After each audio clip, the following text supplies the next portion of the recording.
we're going to learn a lot about this at the end of the semester, but for now it's kind of sitting off on the side as being quite distinct and quite different. And it's important to note here, no material or medium required. Okay, so let me come back and look at this in terms of slightly more specific cases. Talk about possible examples.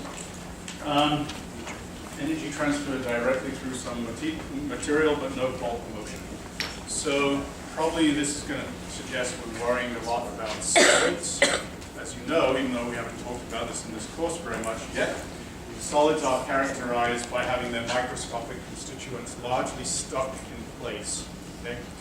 So the constituents don't move in solids in general, so there's no bulk motion of the material. Nevertheless, there's thermal energy transfer, and we've already gotten a good idea of how that happens. It's vibrations of atoms or molecules against the neighbors. They transfer that energy, very much sort of Newtonian collisional perspective, which we're going to explore in a day or two. And so they transfer that kinetic energy from neighbor to neighbor to neighbor. That's how thermal energy is transferred in the process of conduction. That's going to be important in things like metals. We'll see some quick demonstrations of that in just a moment. In the case of number 2, convection, again, we need some material, but the distinction here is that there should or is some bulk motion of the material itself. And again, boundaries between these categories may not always be totally crisp, but roughly speaking, we're expecting large-scale macroscopic motion of something, and as soon as we've got macroscopic motion of some material, we immediately don't expect it to be in solid phase, the reason we just talked about. So typically here we'll be worrying about things that are in either the liquid or gas phase, where we know, and we'll learn more about this in the next couple of sessions, that the constituents are able to move, okay? So in this case, the constituents themselves move, and as they move, they carry some of that thermal energy with them. Yeah. Convection would be like if you were to heat up gas, and then it would, the glass that's containing the gas would heat up as well. Sure, but the convection itself is more a description of how the gas is, let me say, moving within its bulk, within its volume. So yes, the gas, as it hits the glass wall, so to speak, if the gas has a high temperature, the gas molecules have a lot of kinetic energy. Once they hit the glass walls, they will impart some of that energy to the glass. But the convection here, the sense that I want to get across with this is that the gas itself is moving in bulk. Okay, so to come to your example, let's look at some cases where you've certainly seen this. Where have you seen this? Weather, not that we're experiencing this right now, but when it's very hot. Why do, let's say, large cumulus clouds form? Quite often in hot days. Any ideas? It's true that water's kind of an important marker of the situation, but what is it, what do cumulus clouds look like to begin with? Go ahead. They're very dense. They're very big, for sure, but what do we know about their shapes? What do you know anything to do with meteorology? They're very tall. Yeah, they're tall. The reason they're tall is that they are forming above areas where hot air is rising. So that, in some sense, is a convectional mechanism. Yeah. Is induction part of motion or convection? Induction? Yeah. You mean like on an induction stovetop? That's going to be something we're going to, let me say, relegate to electromagnetism. Very cool phenomenon. It's true, we ought to put it in here if we were being complete. Let me come back to that in about 2.5 months. Okay, other thing, you don't see this so much, but if you could, radiators in rooms, if you could mark the air so you can see the air and look at the flow of air, or just look at smoke from a fire. But if you were to look at airflow in a room that has radiators in it, let's say along one wall, any idea what the airflow would look like?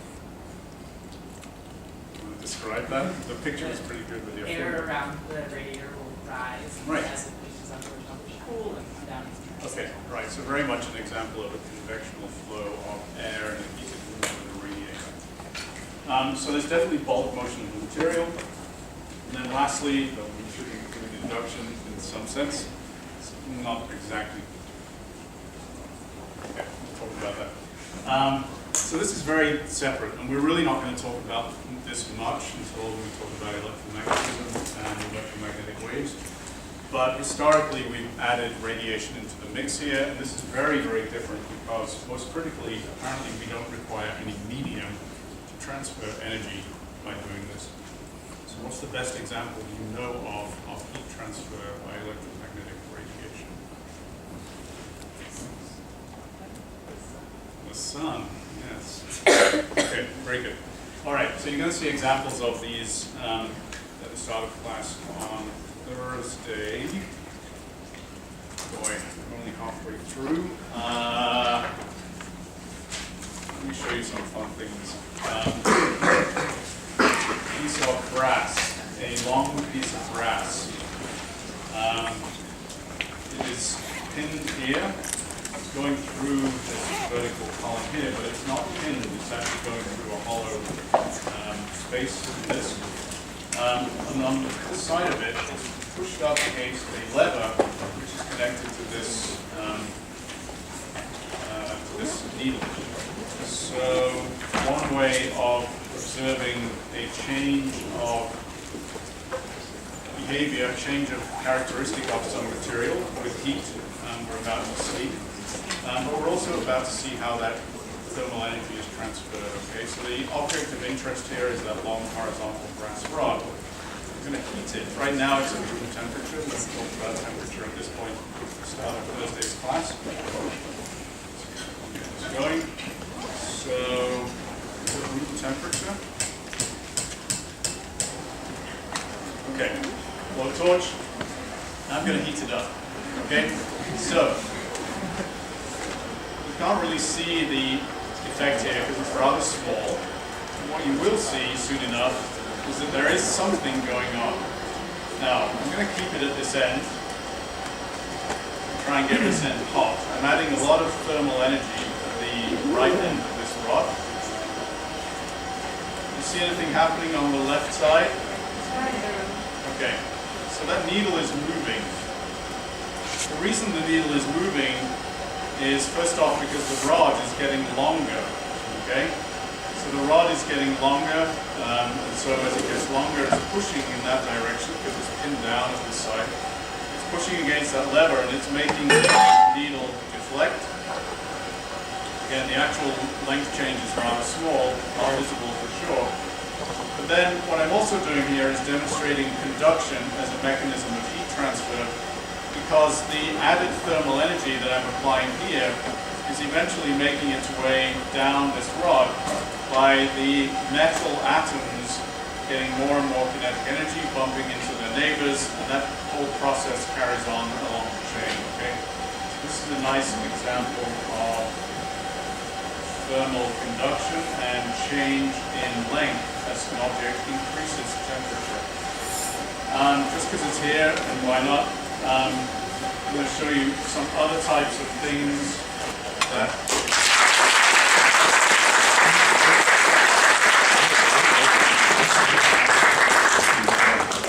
I missed you guys. So this is not just a rod anymore, but it kind of looks a little bit like one. It's a rather flat rod.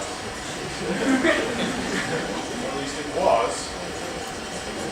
This one is not just growing in length, but something else is happening to it. What's happening to this one? It's deflecting, right? I'm going to show you it in a more dramatic way with that little demonstration over there. I'm going to ask you to think about what's happening on this. I'm not going to tell you.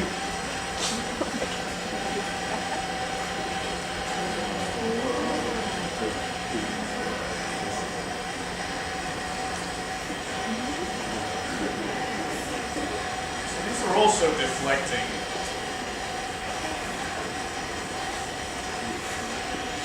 I want you to think about what might be different with these little thin blades of metal where they're deflecting.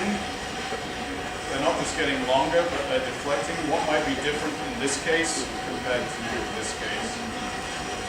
I'm not going to ask you to tell me the answer, at least not today. Let's just stop there and call it a morning.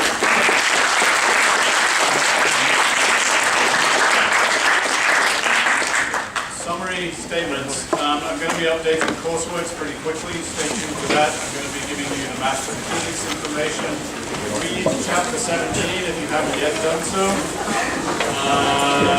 And any specific questions, see me after class. Thank you.